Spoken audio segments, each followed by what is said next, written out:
오늘은 특별하다면 또 특별한 날인데 우리에게 주어진 1년이라는 단위로 볼 때는 마지막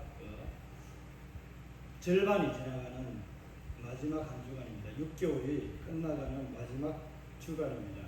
벌써 우리에게 이 한 해를 허락한 하나님께서 절반이라는 세월을 우리에게 이제 거두어 가셨다고 할까요? 그렇게 되는 날입니다. 남아있는 6개월 절반의 기간 동안에 또 우리에게 주신 은혜와 사랑들을 여러분이 얼마만큼 누리며 하나님께 감사하며 살아갈 것인가 하는 것을 또 우리가 생각하고 또 새롭게 계획하면 참 좋겠습니다. 오늘 우리에게 주신 하나님의 말씀은 구별된 자의 삶이라는 제목으로 나실인에 관한 규례를 보면서 이 말씀을 생각하고자 합니다. 우리가 구별과 분리라는 이 단어는 여러분들이 아시죠? 그죠? 우리는 철저하게 구별이 된 존재이지 분리된 존재가 아닙니다.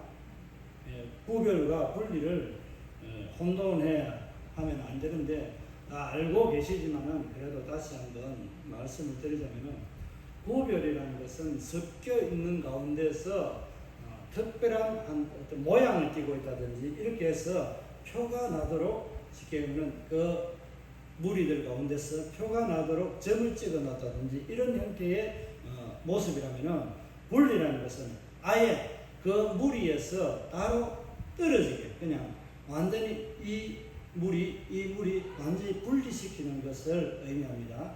그리스도인들은 분리된 존재로 살아가는 성도가 아닙니다. 착각하는 사람들도 간혹 있는데 우리는 구별된 자의 삶을 살아가는 것이 그리스도인의 삶이라는 것입니다. 그렇기 때문에 세상 가운데서 우리는 절대 속세를 떠나서 살아갈 수 없는 게 사람이라고 이야기하는 거죠. 과거에 속세를 떠나서 저기 산중에 깊은 곳에 가면은 뭘 하죠? 머리를 밀고 그것에서 수양을 하게 되고 또 학문을 연구하고 하는 그런 사람들이 있습니다. 또 나무도 좀 두드리면은 똑딱똑딱 소리도 나고 그죠? 어떤 길게 노래처럼 하는 그런 곡조가 있는 그런 말들을 계속해서 합니다. 연불이라는 것을 하게 되죠. 그런 사람들이 있습니다. 그런 사람들은 세상과 진짜 분리된 그런 삶을 살아갔던 것이고 우리는 세상에서 그렇게 떠나서 나 혼자만 살 수 있는 존재가 아니라는 사실입니다. 이런 관점에서 오늘 하나님께서 우리에게 나실인이라고 하는 구별된 자의 삶을 살아가는 규례들을 기록해 놓은 것을 보면서 우리가 하나님 앞에 어떤 삶을 살아가야 될 것인가 하는 것을 한번 생각해 보기를 원합니다. 오늘 본문에 보면은 이 제도를 세우고 만드신 분이 바로 하나님이라고 말씀합니다. 하나님께서 여호와께서 말씀하였다라고 그렇게 1절에 기록하고 있습니다. 그리고 2절에는 남자나 여자나 누구나 이렇게 나실인이 구별된 자의 삶을 살아갈 수 있다라고 그렇게 말씀하고 있거든요. 이제 구별된 자의 삶, 나실인은 지금까지 여러분은 성경을 읽었지만은 대개 그냥 이 구절을 놓치고 남자만 나실인으로 살아가는 것으로 생각해 왔을 수도 있습니다. 그죠? 그런데 하나님께서는 남자와 여자가 구별된 자의 삶을 살아갈 수 있도록 내가 서원해서 할 수 있고 또 하나님께서 직접 구별된 자를 세워서 하나님이 그 구별된 자, 즉 나실인을 세워서 하나님은 일하시기도 합니다. 그렇게 하셨습니다. 구약 역사를 보게 되면 오늘 이제 민수기까지 보면은 이 말씀들이 우리가 다 안 나오지만은 이제 요수아나 사사기 이후로 쭉 가게 되면은 사무엘서 이렇게 나가게 되면은 이 나실인이 있었던 것을 알 수 있습니다. 그 대표적인 인물들이 잘 아는 대로 우리가 그냥 굵직하게 이야기하면은 이제 삼손 힘이 센 삼손이 바로 이것은 하나님이 선택한 하나님이 택한 나시린이었습니다. 나시린으로 네가 마노아의 집안에서 바쳐라, 내게 바쳐라, 구별된 자로 내가 쓰겠다라고 블레셋에서 이 원의 압제를 위해서 내가 그를 들어 쓰겠다라고 하는 나시린의 첫 번째 제도 이후에 확실하게 기록해 놓은 인물이 바로 삼손입니다. 그리고 연이어서 나시린으로 이렇게 보는 한 사람이 또 있습니다. 그 사람은 사무엘입니다. 사무엘 선지자가 이와 같이 나시린으로서 하나님께서 세운 존재입니다. 하나님께서 이 한나를 통해서 얻은 그 눈물의 통곡의 서러움에서 얻은 그 자녀를 하나님께서는 나시린으로 받아서 이 이스라엘 백성들을 위해서 선지자로서 제사장으로서의 사역을 하게 했던 것입니다. 그리고 중간에 이제 쭉 끊어져서 이제 새로운 신약 시대에 넘어오게 되면은 누가 이 신약 시대에 첫 나시린으로 등장했을 것 같습니까? 짐작을 하겠지만 여러분이 알고 있는 거다. 그분이 바로 깁니다. 맞죠? 그분이 누구냐 하면은 바로 세례 요한입니다. 세례 요한이 나시린입니다. 그런데 신약의 신약의 첫 번째 나시린의 인물로 등장하는 이 세례 요한과 또 구약의 이 제도를 민수기 6장에서 준 이 나시린의 제도를 따라서 하나님께서 세운 이 제도 두 사람이 동일합니다. 하나님께서 세운 나시린 삼손과 하나님께서 신약의 포문을 열면서 마지막 구약의 사사로 등장하면서 세웠던 이 세례 요한이 하나님께서 똑같이 택하시고 나시린으로 구별하였다는 것을 말씀하고 있습니다. 그런데 이 두 사람은 확연하게 다릅니다. 그 삶의 차이를 보면 삼손은 먼저 실패한 나시린의 삶을 살아갔고 이 세례 요한은 이 삼손의 실패, 그러니까 구약의 자기보다 먼저 앞선 나시린의 삶들을 그가 익히 잘 알고 있었기 때문에 그는 일찍이 광야의 길을 들어가서 거기에서 메뚜기와 석청을 입고 낙타 트롯을 입고 광야에서 소리치며 하나님의 길을 예비했던 그런 사람이었습니다. 다르게 말하면 세례 요한은 성공했다라고 말할 수 있습니다. 나시린으로서의 삶은 성공했습니다. 그가 하나님 앞에 정말 큰 자로 주의 길을 예비했지만은 예수님은 이 큰 사역에 있어서 딱 한마디로 잘라서 말합니다. 세례 요한보다도 더 큰 상급을 받을 사람들이 많이 있다라고 그렇게 말씀합니다. 그러니까 하나님은 어떤 일을 얼마만큼 크게 많이 했느냐가 중요한 것이 아니라 하나님 앞에 내가 정성껏 정말 나를 위해서, 하나님을 위해서 어떻게 수고했느냐 하는 것에 대해서 세례 요한이 한 일이 굉장히 크고 너무나도 많은 상급을 받을 수 있는 일이었지만은 그보다도 더 많은 상급을 받을 것이라고 말하는 예수님의 의도는 세례 요한이 상급이 적다 이런 말이 아니라 일하는 자, 주를 위해서 일하는 자가 이와 같이 하나님은 예비해둔 상급이 있다라는 것을 강조하는 거예요. 그러니까 상급의 차이를 말하는 것보다는 이런 상급이 이만큼 있다라는 의미의 강조로 그렇게 예수님이 말씀하셨다라고 이해하시면 됩니다. 오늘 본문에서 이제 좀 더 살펴보면은 구별되었다라는 표현으로 나시린이라는 이 제도를 하나님께서 이스라엘 백성들에게 만들어서 지키도록 그렇게 명령하셨습니다. 여러분 나시린으로서 한번 살아가볼 의향이 있습니까? 그러니까 구약시대의 나시린으로 아니면 신약시대의 나시린으로 살아갈 의향이 있습니까? 조금 보기가 잘래잘래 흔들리시죠? 조금 힘든 삶이 있습니다. 이제 포도도 안 먹어야 포도씨도 안 먹어야 껍질도 안 먹어야 되고 여러 가지 머리도 깎지 말아야 되고 보증한 거, 시체 이런 거 가까이 하면 안 되고 할 게 하나도 없어요. 근데 우리가 이제 예수 믿으면 이와 같잖아요. 그죠? 직업을 택하려고 하면은 이것저것 술 장사, 담배 파는 것, 이런 것, 저런 것 하려고 다 끌어내고 나면은 할 게 뭐 있어요? 관리집사밖에 못 합니다. 그죠? 주의 일들이라고 하면은 관리집사 하면 됩니다. 그런데 뭐 또 합니까? 전도사는 목회자밖에 할 일이 없어요.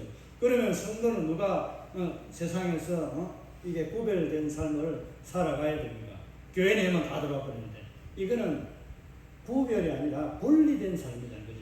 그렇기 때문에 하나님은 세상을 향해 나가서 너희가 그곳에서 세상에 무엇이 되라?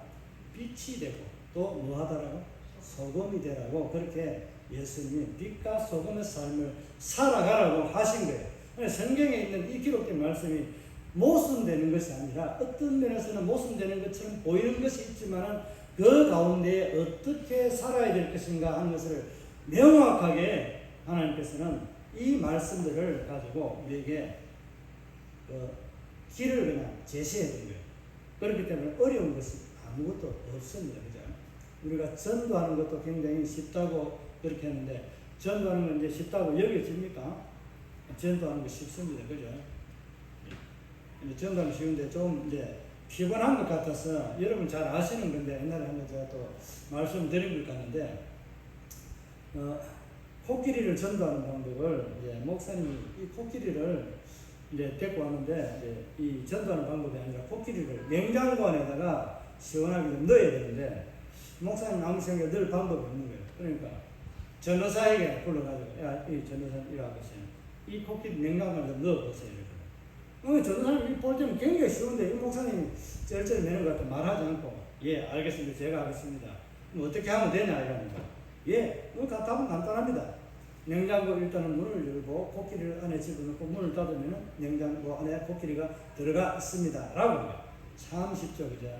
말은 쉬운데 실제로 하면 코끼리가 들어가겠습니까? 안 들어갑니다. 그죠?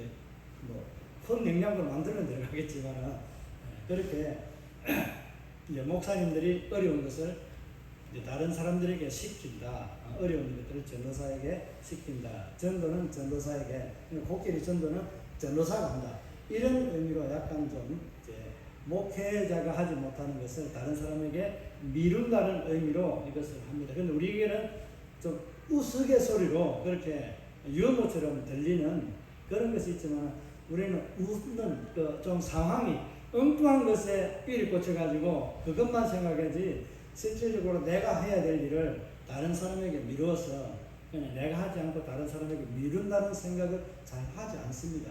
맞죠? 그죠? 그렇게 생각합니다. 그렇게 우리는 생각하면 안 됩니다. 오늘 나시린의 이 제도를 보게 되면은 하나님께서 우리에게, 나에게 요구하는 거예요. 하나님 직접 나시린으로 세워서 일하는 하나님의 사람이 있는가 하면은 내가 주의 일들을 위해서 하겠다라고 하면은 남자나 여자나 이것을 지켜라고 그렇게 2절 이하에 말씀하고 있거든요. 3절, 4절에 보게 되면은 나시린에 대한 규례에 대해서 말씀을 하고 있습니다.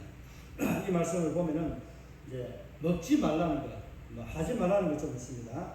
포도주와 독주를 멀리하며 포도주로 된 초나 독주로 된 초를 마시지 말며 이 어려운 말 이제 같은데 이렇게 안 써도 그냥 쉽게 하면은 우리가 포도주 술 먹지 말라 하면 되는 거예요. 그냥. 그러니까 초와 같은 이제 우리가 메시 엑기스와 같이 이런 포도 엑기스 만들잖아요. 이런 엑기스도 발효된 거는 전혀 먹지 말라는 거예요. 그러니까 초가 된 것은 먹지 말라는 거예요. 술이거든요. 이런 것들을 아예 먹지 말라고 해요. 이스라엘은 포도주가 거의 이제 그들의 이제 주 식단의 메뉴에 올라오는 하나의 음식 중에 하나입니다. 우리하고는 개념이 다릅니다. 저기 이제 서부 유럽 같은데 이쪽에 가면은 어떤 게 있습니까? 독일이나 이런 데 가면은 뭐가 있어요? 물이 귀하니까 맥주를 음료수처럼 마십니다. 여러분 맥주 마시려면 그거 가면 되는데 맥주 마시기 위해서 그거 가시겠어요? 그렇게 어리석은 행동을 하지 않으리라 생각을 합니다. 그 상황이 물을 정제해서 마시기가 어렵고 그래서 거기에서는 물이 사람에게 채워줄 수 있는 필요 영양분들을 공급을 다 못해주는 거예요. 그래서 맥주를 이 사람들은 이제 일반 우리가 취하는 맥주하고는 좀 다릅니다. 그래서 맥주가 굉장히 유명한 곳이 독일이에요. 그런 맥주를 마시면서 이제 해가를 하게 되는 거예요. 많이 주야 할 때 계속 마시면 취하겠지만 그 사람들은 갈증을 해소하는 대로 먹는 거기 때문에 우리하고는 먹는 게 개념이 좀 다르다는 거예요. 제가 이것을 설명드리는 것은 포도주나 이 독주를 마시지 말라는 이 의미에서 그와 같은 것을 마시는 것을 안 먹어야 됩니다. 독일 같은 데서. 무슨 말인지 이해갑니까? 이게 해가를 할 수 있는 굉장히 유용한 음료인데, 이건 음료예요. 이게 술이 아닌데, 이런 것들까지도 아예 금하라고 하나님은 이 나시린에 대한 규례에서 굉장히 엄격하게 이 규례를 적용하고 있습니다. 그리고 포도도 먹지 말라고, 말린 포도도, 금포도 참 맛있잖아요. 이것까지도 먹지 말라고 합니다. 4절에서 이어보면은 또 자기 몸을 구별하는 동안에 어떻게 하라고 말합니까? 그동안에 머리털을 자르지 말라고 합니다. 삭도를 머리에 대지 말라고 말합니다. 그리고 또 무엇을 하지 말합니까? 포도나무, 소산의 씨나 껍질이라도 먹지 말라. 그러니까 포도나무에 관한 열매에 관한 모든 것을 아예 먹지 말라는 거예요. 술과 관련된 것도 먹지 말라는 것이 있지만은 삶에 대한 어떤 규례가 있는데 3절 4절은 그렇다면은 자기 몸에 대한 것도 또 이제 있습니다. 6절 7절에 보면은 그것을 말씀하고 있는데 오늘 4절에서도 자기 몸에 뭘 하지 말라고, 머리에 뭘 하지 말라고? 삭도를 대지 말라. 이 삭도를 대지 말라는 이유가 나중에 뒤에 나옵니다. 나시린의 머리가 주인이 누구다? 하나님이라는 거예요. 하나님이 주인인데 하나님을 마음대로 내가 머리를 밀고 하는 것은 하나님을 마음대로 내가 좌지우지한다고 할까요? 그렇게 하나님을 이제 내가 부리는 어떤 종처럼 생각하는 그런 의미로 볼 수 있다라고 여겨지기 때문에 이렇게 하지 말라는 이유도 있습니다. 그래서 구별된 자의 삶을 살아갈 때는 특별히 머리를 자르지 말아야 됩니다. 근데 머리를 자른 사람이 있잖아요. 머리 자른 것보다는 머리를 뽑혀가지고 몇 가닥 뽑혔는데 손도 대지 말라고 했는데 그냥 그러면 머리 감을 때 빠지는 머리카락은 어떻게 합니까? 하나님 생각 안 해보셨죠? 이건 참 애매한 질문이에요. 아마 그때 머리가 안 빠졌는지도 모릅니다. 그런데 어쨌든 간에 머리를 그냥 강제로 그냥 뽑는 거, 깎는 거, 그러니까 이렇게 인위적으로 하는 것은 하지 말라는 거예요. 머리 감을 때 빠지는 거 어찌합니까? 자연적으로 빠지는데 하나님 그것까지 막지는 않았을 건데 그러면 머리에다가 철가풍으로 탁 둘러가지고 아예 빠지지 않도록 머리가 더 이상 손상이 없도록 만들어야 되는데 그러면 머리가 그게 돌아갈까요? 머리 회전도 안 될 거예요. 제가 볼 때는 힘들 거예요. 그런데 하나님께서 머리에 손을 대지 말고 깎지 말라 했는데 이 한 사람이 그 여인의 큰 노름에 무릎에 앉아가지고 무릎에 앉았는데 어디 앉았는지 모르지만은 좌우지간에 자기가 좋아하는 그 들릴 것에 들려가지고 눈이 뒤집혀가지고 머리카락을 몇 가닥 일곱 가닥 뽑으니까 힘이 없어져가지고 그 붉은 밧줄도 끊지도 못하고 잡혀갑니다.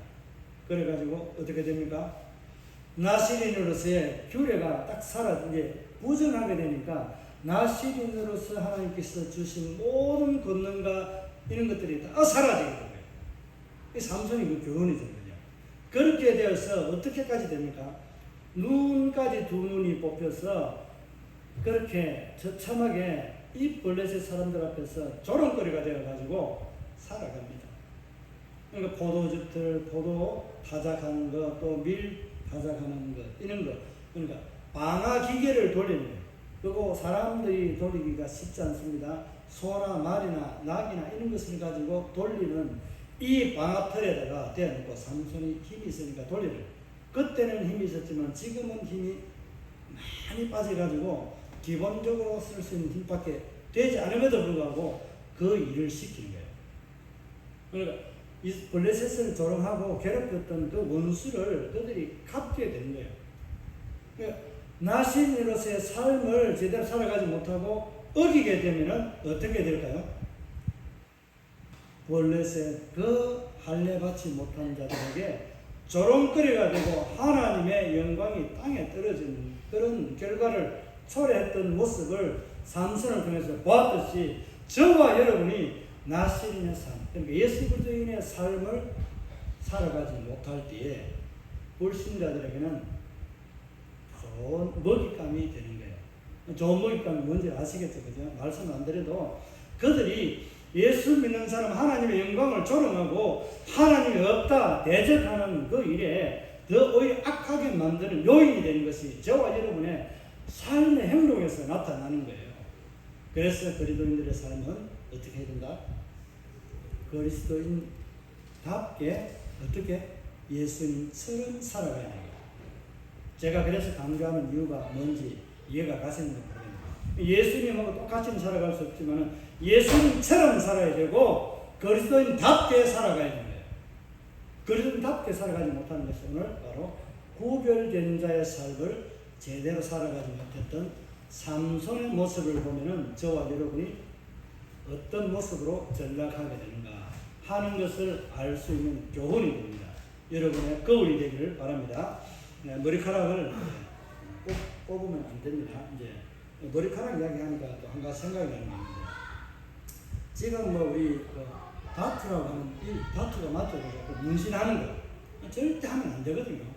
근데 이 시대는 지금 현재 너도 나도 할 것 없이 전부 문신을 다 합니다. 저는 또 이 포장 문신이라는 거 제가 붙인 표현인데, 포장 문신이라는 것은 이게 우리가 라벨줄을 붙여가지고 이게 색깔이 일정 기간 동안에 있다가 또 어떻게 하면 사라지고 하는 거, 새기는 거 말고 이게 있는 거거든요. 제일 눈꽃 싫은 게 뭐냐면은, 제가 보면서 2002년도 월드컵하고 이럴 때 그 무렵에 있었던 한 사람, 이 차미네이터라는 사람 아는지 모르겠습니다. 차돌이라고 하는 이 자동근 집사의 아들인 이 신앙인이 온 전신만전에 키도 크고 덩치도 멀뚱하는 게 이게 나와가지고 문신을 해대는 거예요. 저는 참 이 친구가 아무리 자기 아버지가 신앙이고 해도 이런 것은 진짜 좋지 않다. 보기에 좋지 않다. 그리고 대중들의 앞에 선전 매체로 나와서 저렇게 본보기를 하는 것은 정말 좋지 않은데 성경에서 금해놓은 것을 한다. 그런데 이것을 자녀가 하는 것을 부모가 잘 막기 힘듭니다. 같이 다니는 것도 아닌데 저 혼자 가서 어디 가서 해가 아프리는데 또 안 보이는 곳에 딱 해놔놓고 여름 되니까 오픈되니까 보이고 이런 경우에 있거든요. 전혀 몰라요. 그런 경우도 있지만 이것을 이야기하는 것이 아니라 우리는 그런 것을 하는 것을 금하도록 주의를 주고 해야 됩니다. 그렇게 해야 되는데 몰래 하는 사람들도 있죠. 이것은 하나님이 굉장히 싫어하는, 아예 하지 말라는 금기사항 중에 한 가지가 다투라고 하는 이 문신. 그러니까 눈썹과 이거 좀 살리가는 게 이거 있잖아요. 그죠? 이거는 뭐 똑같은 문신이라도 좀 인체에 어떤 그거를 위해서 미라고, 그것도 미인데 다른 것 몸에 하는 것도 미라고 자기는 생각을 해요. 용도 그려놓고 뒤에 막 이상하게 해가지고 울렁불렁 하는데 뭐 건강 요즘은 전부 다 긁어붙으면요. 그런 사람 참 많이 들어요. 젊은 애들 덩치 있다면요. 덩치 있다면 다 하는 거예요. 빼빼한 사람도 잘 안 하는데 개중에 한두 명 하던데, 그러니까 그렇게 보기가 자기들은 미라고 하지만은 우리 이제 너무 눈썹이 없으면 사람이 보기가 조금 창백해 보이니까 그런 정도는 이제도 안 되지만은 조금 이해를 한다는 거죠. 그 정도 제가 쫓아나는 사람이 아니라는 거죠. 하나님이 싫어하는 것이지만은 그런 것마저도 금하라고 말하는 것까지는 제가 조금 양보해 드릴 수 있다. 그렇다고 제가 하나님 이러면 불의한 종이 될 수 있습니다. 불의한 종이라고 그렇게 봐도 됩니다. 이게 중요한 것이 아니라 오늘 우리가 하나님 앞에 나시린으로 살아갈 때 지켜야 될 것들을 지켜야 된다는 거예요. 이제 6절과 7절에 보게 되면은 어떻게 그에 대한 이 말씀들을 말씀하고, 또 8절에 보게 되면은 이 나시린의 제도에 대한 요점이 진정한 목적이 여기 있습니다. 자, 먼저 8절을 한번 읽어볼까요? 자, 시작. 자기의 몸을 구별하는 모든 날 동안 그는 여호와께 거룩한 자니라. 하나님은 나시린의 제도를 이제 하는 자들에게, 이제 하나님 택한 자들 말고 그 사람들에게 이 나시린으로서 서원한 이 삶의 목적이 무엇이라고 말하고 있는지 분명하게 드러나자는 거죠. 뭐라고요? 거룩하게, 깨끗하고 정결하게 살아가는 삶을 모두가 이스라엘 백성들 100%가 다 살아갈 수 없기 때문에 너희만이라도 좀 그렇게 구별된 삶을 살아서 내게 영광 좀 되게 해봐라 하는 제도로 하나님께서 이렇게 하신 거예요. 하나님 인자함이 얼마나 크고 놀라운지 이해가 가시나요? 이것만 봐서는 여러분 이해가 안 가는지도 모르겠어요.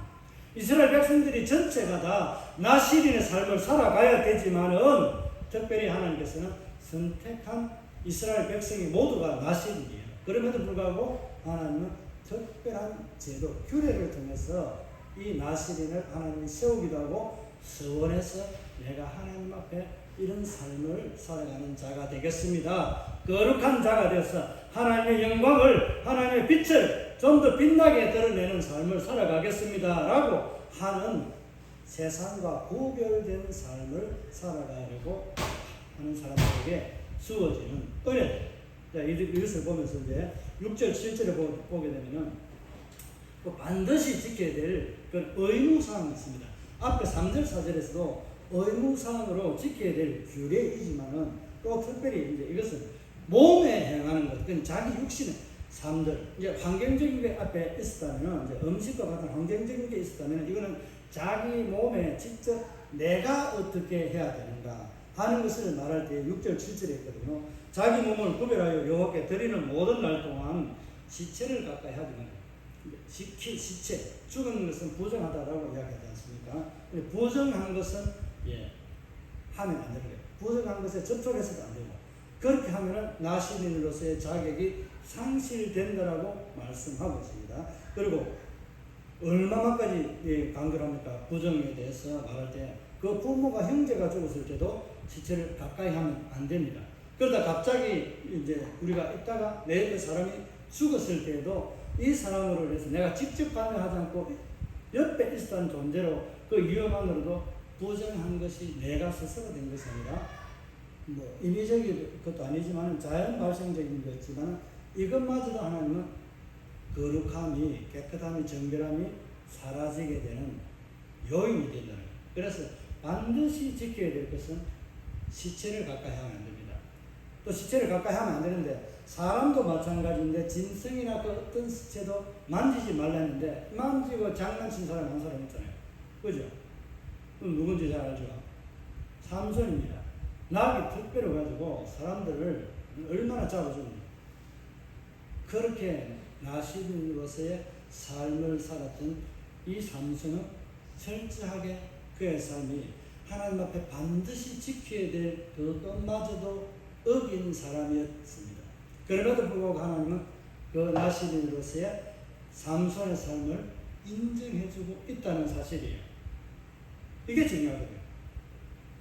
그가 나시린의 자격으로서 그 규례를 제대로 지키지 못했지만은 그래도 하나님은 여전히 나시린으로서의 삶을 살아가는 삼손을 하나님은 사랑하고 계신다는 거예요. 이것을 우리에게 적용하면은 저와 여러분이 하나님의 백성으로 예수를 나의 구주로 나의 삶의 모든 것이라고 고백하면서 살아가는 저와 여러분의 삶이 하나님께서 원하는 그 영광의 삶을 살아가지 못하고 죄악과 더불어 우리의 마음의 시기와 분과 질투가 이런 욕망들이 가득 있고 하나님의 영광에 대한 어떤 비전들은 사라졌다 할지라도 하나님은 여전히 저와 여러분을 사랑하고 계신다는 거예요. 이 사랑을 여러분이 느끼고 고백할 수 있어야 됩니다. 그래야 다시 하나님의 사랑을 회복할 수 있습니다. 그래서 하나님은 타락한 그들에게 어떻게 합니까? 오늘 나시린으로서의 그 자격을 상실했을 때 지금까지 지켜왔던 모든 것들은 사라지겠지만은 어떻게 한다고요? 지금부터 다시 거룩하게 하나님의 사랑으로 새롭게 출발할 수 있도록 하나님께서는 비둘기를 잡고 또 그가 하나님 앞에 번제를 드리고 머리털을 밀어서 새롭게 깨끗하게 새롭게 출발하도록 해주시는 거예요. 이런 은혜를 오늘 9절, 10절, 11, 12절까지의 말씀에 하나님이 우리에게 나시린으로서의 살아가야 될 규례와 또 회복, 그러니까 회복을 다르게 말하면 이 시대를 말하면 그런 제사 안 드리니까 뭡니까? 회개하고 돌아서는 거예요. 그러면 하나님께서 지금까지 잘못했다 할지라도 그것에 대한 지금까지 내가 하나님 앞에 고백하고 새롭게 살아가기 위한 이 날까지의 어떤 모든 죄는 하나님께서는 다 불문율에 덮어버리고 등기에 던지는 정도가 아니라 아예 우리의 죄를 태워서 없애버리고 새롭게 살아갈 수 있도록 하나님께서 기회를 주시는 거예요. 그 기회를 여러분들이 만들어가지고 자주 만들지 마시길 바랍니다. 자주 해서 좋을 것도 있지만은 이런 것들은 자주 하면 안 됩니다. 무슨 말 이해 가시나요? 우리가 그리스도인의 삶으로서 흠이 있거나 점이 있거나 이런 삶을 자주 반복해서는 안 됩니다. 세상에서 분리된 삶이 아니라 구별된 삶을 살아가기 때문에 이와 같은 삶을 살아야 됩니다. 그래서 실패한 삼손이라 하지만 하나님께서 여전히 그를 나시린으로서 사랑했던 그 결과 하나님께서는 회복이라는 은혜를 주셔가지고 어떻게 합니까? 단번에 그가 그 블레셋 공연장을 기둥을 무너뜨렸어요. 자기가 살았을 때 죽인 자보다 죽으면서 하나님 앞에 영광을 드러내면서 자기의 죄를 또 다시 한번 회개하면서 하나님 앞에 영광을 드러내는 그 영광의 도구로 쓰임받기 위해서 하나님 앞에 자기의 생명을 드리는 거예요. 저와 여러분이 그렇게 살아가면 좋겠습니다. 새롭게 덧입은 삶을 살아갈 때는 새로운 생명을 하나님 앞에 언제 내 생명을 주께 드립니다라는 심정으로 회개하고 돌아서서 주의 일들을 하시기 바랍니다. 그 실패했던 인물을 본 세례 요한은 광야길로 나갔습니다. 왜? 그 내가 좋아하는 세상에 있을 때는 그와 같은 삶들을, 실패의 삶들을 거울로 보았는데 동일하게 나도 그런 거울의 삶을 살아갈 수밖에 없다는 거예요. 그래서 광야에 나가가지고 외치는 자의 소리로 주의 길을 예배하면서 메뚜기와 석청을 먹으면서 자기가 시체를 가까이 하지 않고 하기 위해서 그런 삶을 광야로 가서 살고 그렇게 하나님이 정한 규례대로 살려고 했던 사람이 바로 세례 요한입니다.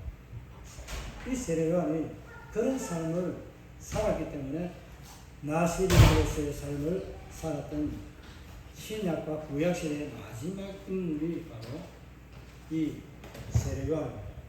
그런데 세례 요한이 그런 나시린의 삶을 살았지만 진정한 나시린으로서의 삶을 사신 분이 있습니다. 그러면 누군지를 대충 알겠죠. 짐작만 해도 아실 건데 예수 그리스도 그분이 진정한 나시린으로서의 삶을 사신 분입니다.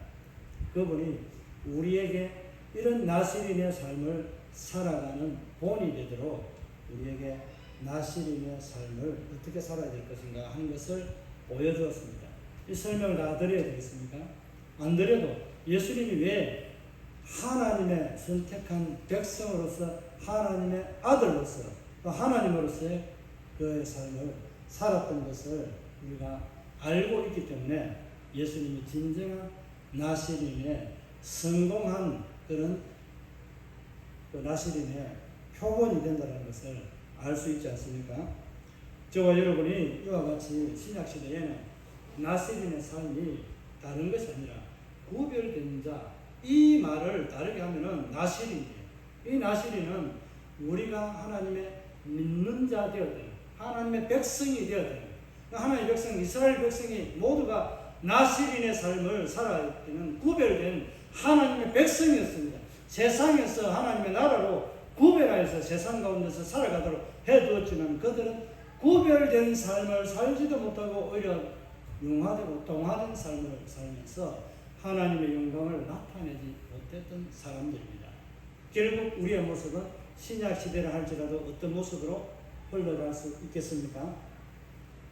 결국 저와 여러분도 주님이 예수님이 오실 때 동화된 삶, 그러니까 좋은 말로 동화된 삶이고 썩은 삶이에요. 타락한 삶으로 우리가 하나님 앞에 주님을 맞이한 그날에 타락한 삶으로 하나님의 긍휼과 자비 예수 그리스도께서 우리의 이름을 불러주지 않으면 그 영광의 부활에 이 생명에 참여하지 못하고 지옥의 형벌에 영원한 형벌에 참여하는 어리석은 자가 된다는 것입니다. 저와 여러분 이름을 불러주는 것 얼마나 감사한 것인지 여러분이 한번 마음으로 고백하면서 느껴보시기를 바랍니다. 이 나시린의 삶, 구별된 삶은 우리 신약시대에도 동일하게 하나님의 백성은 하나님의 백성답게 살아가야 될 나시린의 삶의 규례가 있다는 것이고 또 하나님의 백성답게 살아가는 그 삶에는 예수님처럼 살아가야 될 우리의 모델이 있다는 거예요. 예수님이 아니라도 사람이었던 모세, 삼손과 세 요한이 그 모델이 된다는 것. 우리는 어느 것을 선택해서 하나님 백성답게 예수님처럼 구별된 자의 삶을 살면서 하나님의 영광을 세상에서 드러낼 것인가? 여러분이 마음속으로 작정하면서 한번 새로운 하나님 앞에 새로운 다짐을 한번 해보는 그런 시간이 되기를 바랍니다.